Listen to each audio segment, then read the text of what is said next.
Pakinggan natin, maganda itong bagong pasabog ni Chavit Singson.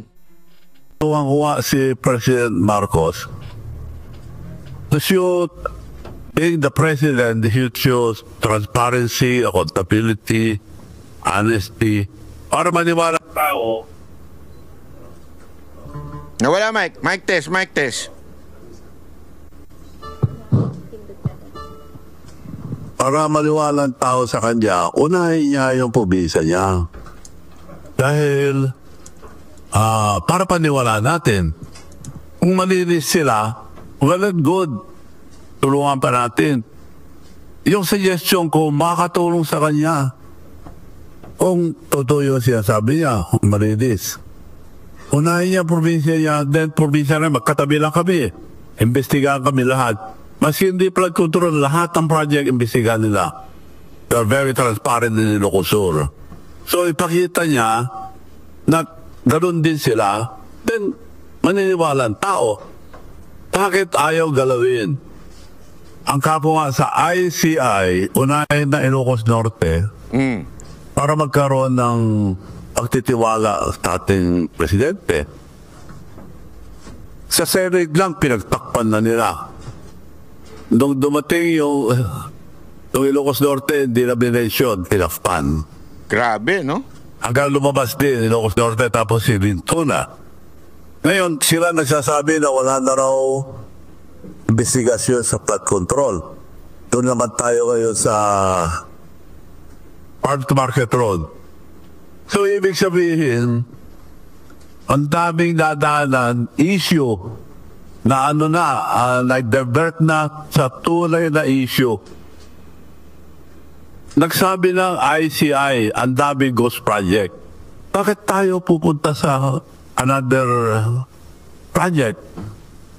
Ibig sabihin, bisigan niyo muna lahat yan hanggang matapos ang term ko. O hindi tayo umabot sa kanya, wala na, tapos ang term niya, alis na sila. Ang galing, ano? Kasi ang Pilipino, madali makalimot. Yung tama yung punto ni dyan eh. Ha? Ang galing kasi, mantakin mo na ganyan ang ginawa ni Marcos. Kunwari, na iniimbestigahan niya. Siyempre, pag investigasyon, matagal.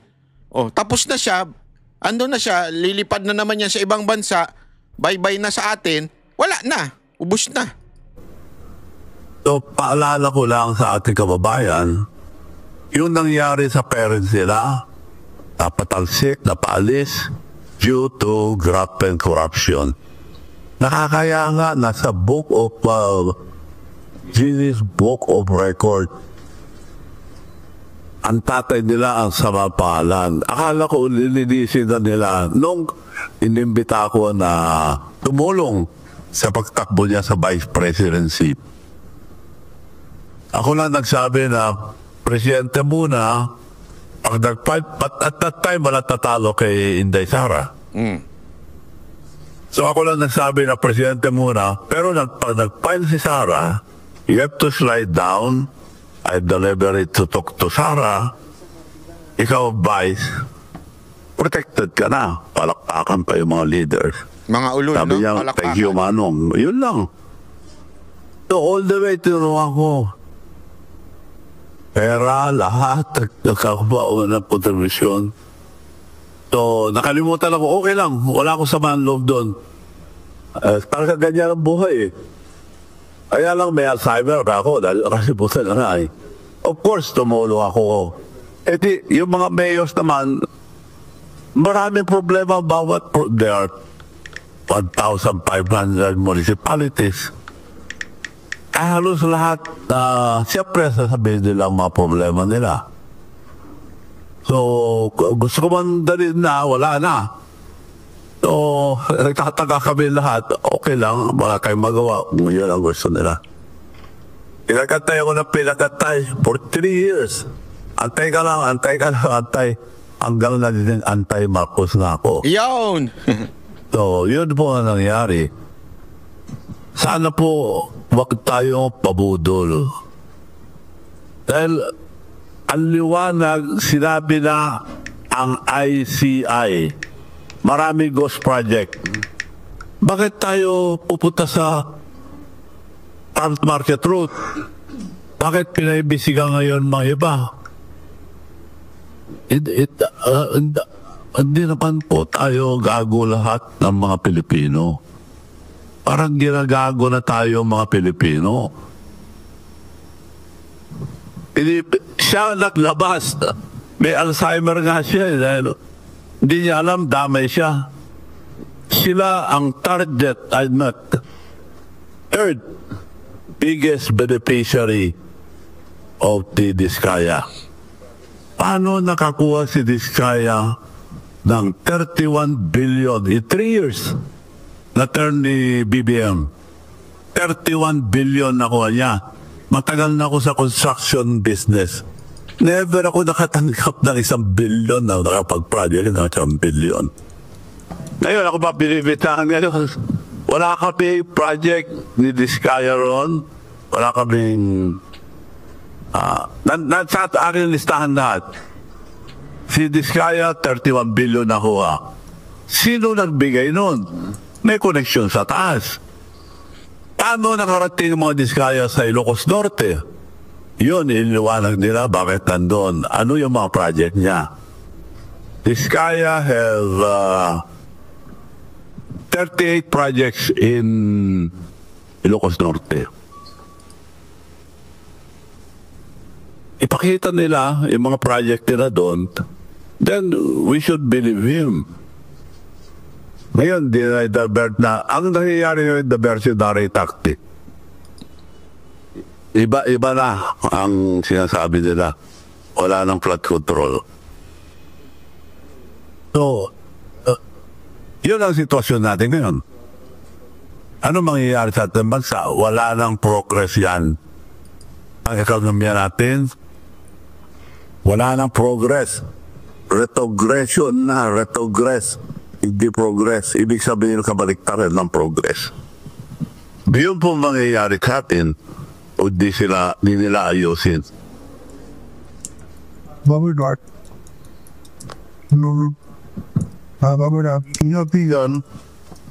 Ang Pilipino ba united? Are we united? Kasi yung September 21 na rally, no? Parang iba-ibang grupo, watak-watak. Ano palagay nyo? Wala po mangyayari sa mga rally-rally. Nako, patay Kasi tayo dyan. kanya-kanyang agenda. There's from the very beginning, kung gusto natin masolve itong problemang ito, let us cross party line. Walang liberal, walang Duterte, wala pang partido. So, maski na anong gawin na iba-iba magrarally, guguluhin lang yan, mapapagod lang po kayo. Manhid po ang kalaban. Yun. Hindi na sila nakakaramdam. Yun. Hindi ako nasabi, pero si Maharlika, pangag daw ang presidente natin. Ay sir, wag ko kayo nagpapaniwala sa luka-luka na yun. Luka-luka ho yun.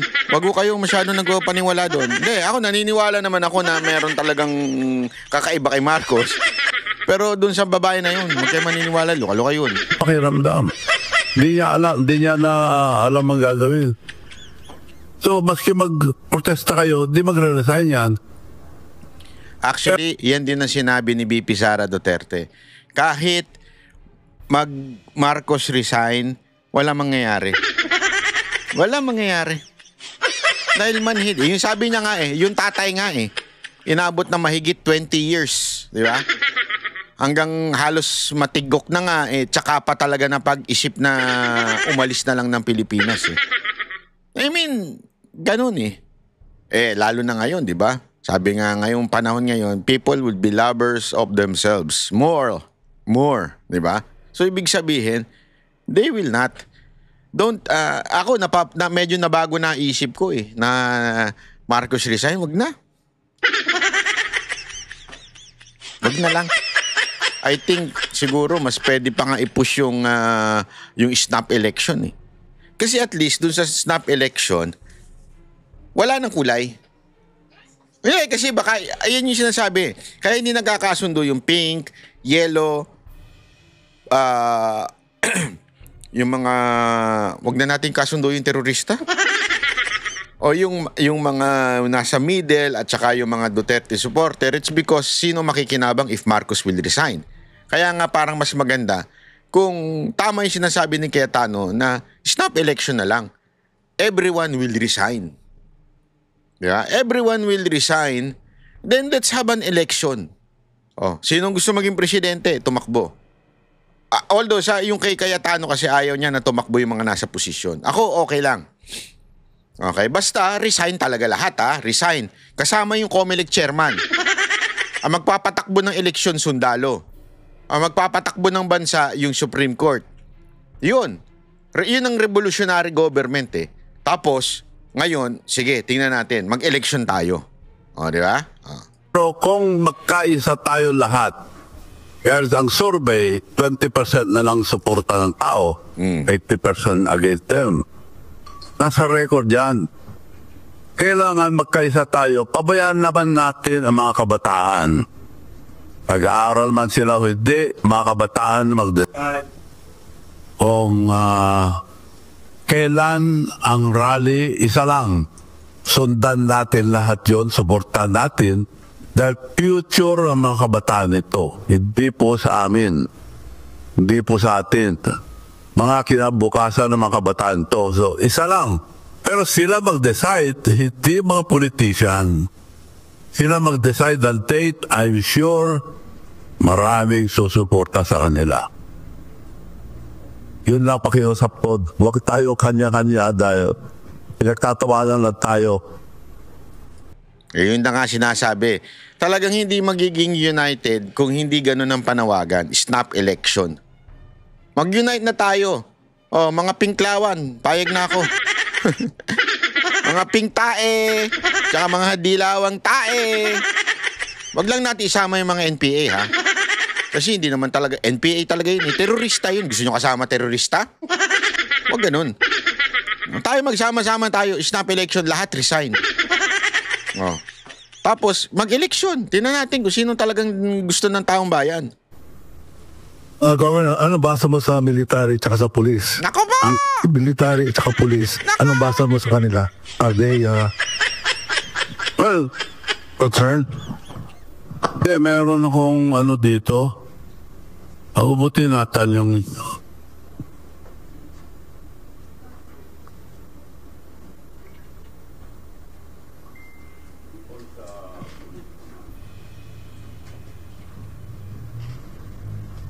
Later on, I will ask you, open forum, so you can ask your questions, but make it brief, okay, and to the point. Yeah, no. Ito.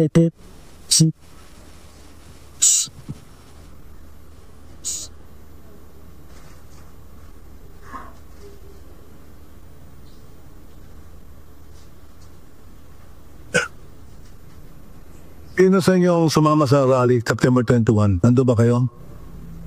O nasa bahay kayo, nanood ng Netflix? Nagkukuya ako Kuya.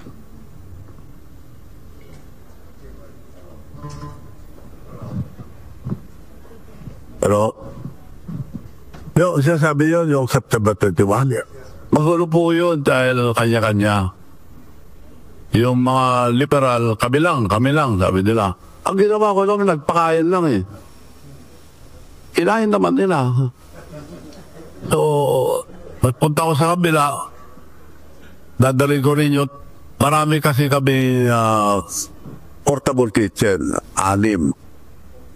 6 din ang portable hospital namin. So, pag may disaster, ayun nga, galing na sila sa Bicol, nasa Cebu sila, pauwi na.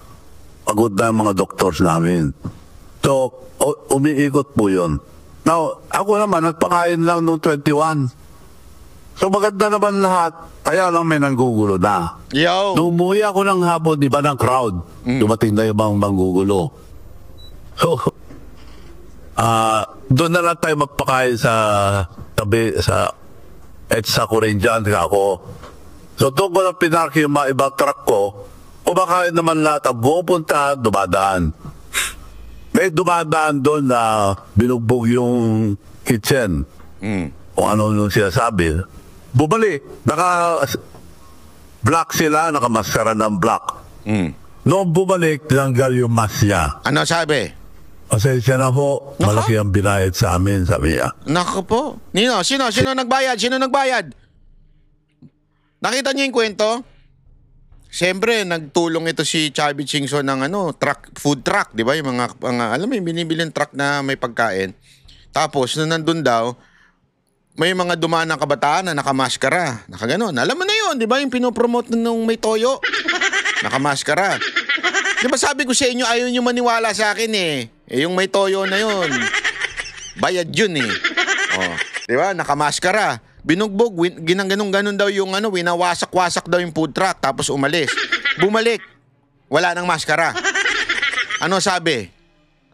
Nung nagbayad sa inyo, sabi yung mga nagpapakain, si Martin Romualdez at saka si Facility, sabi nila. Oh, kita nyo na. Although di ako naniwala, yun ang sinabi yung mga dumaan. Oh. So, ganon ang... Kita nyo na? Hindi, kasi alam mo, connect the dots na lang eh. Diba, sinabi nung nilakas tama. Oh, binanggit niya yung mga rapper at vlogger na bayad di umano daw ni Martin Romualdez. Oh, di ba? Binanggit ni Lakas Tama, hindi po ako nagsabi nung si Lakas Tama. Si Makagago nga umamin di ba? Oh, bayad siya. Oh. So alam natin na meron talagang mga bayad. Tapos nalaman natin from Makagago, alam nating may bayad. From Lakas Tama, alam natin yung nagbayad ay si Martin Romualdez, sabi ni Lakas Tama. Oh.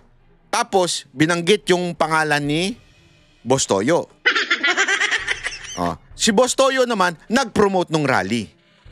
So kung i-connect mo yun, posible ba na totoo yung sinasabi ngayon ni Chubby Chingson na binayaran daw di umano, allegedly, ni Martin Romualdez at ni Lisa Marcos yung mga nanggulo doon?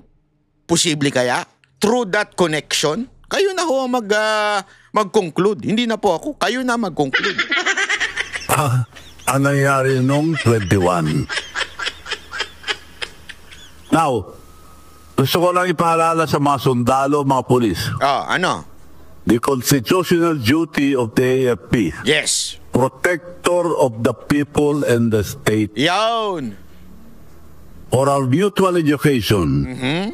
A primary provision that defines the duty of the armed forces of the Philippines under the Constitution in Section 3, Article 2, which provide thus civilian authority is at all times supreme over the military. Yawn. The armed forces of the Philippines is the protector of the people and the state to secure the sovereignty and the state and the integrity of the national territory. Yawn.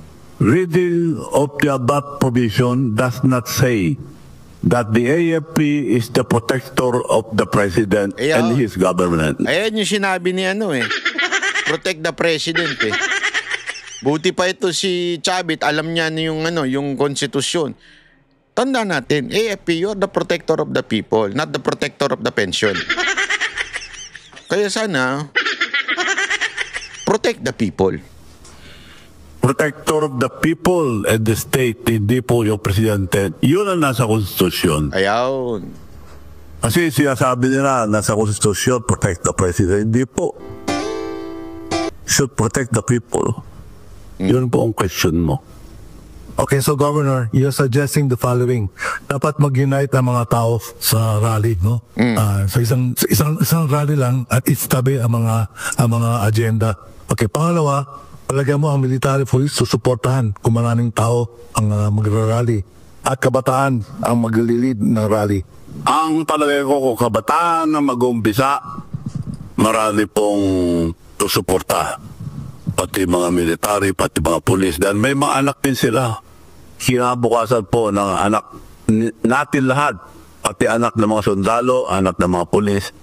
Kinabukasan nila ito. Kung mangyayari ito, maubos mo tayo, ang mga opisyal natin, aalis lang. Wala madademanda. Kami ang boses ng masa, hindi natatakot. Katotohanan lang, di kami nalulunod.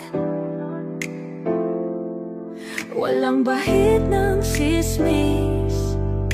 Lahat ay totoo, kahit sino ka pa. Pag mali ka, babanatan ka. Walang pinipili kulay, wala kaming kinikilingan. Basta para sa bayan, kami lalaban. Pag tama palakpakan, pag mali banatan. Di matitinag, di matatakot, para sa bayan tuloy ang sigaw. Sa harap ng kamera, walang halong takot. Mga baluktot, lahat kayo'y tutumba. Ang hustisya at totoo, yun lang ang mahalaga. Kahit sinong harang, di kami matitinag. Walang pinipiling kulay, wala kaming kinikilingan. Basta para sa bayan, kami lalaban. Pag tama palakpakan, pag mali banatan. Di matitinag, di matatakot, para sa bayan tuloy ang sigaw. Kung nasa tama ka, ikaw ay aming kasama. Pero pag mali ka, handa ka na bang mabasag? Banateros kami, walang inuunan. Dahil bayan muna, bago ang sarili.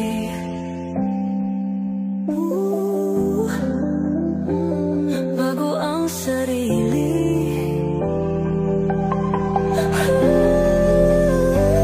Pag tama palakpakan, pag mali banatan.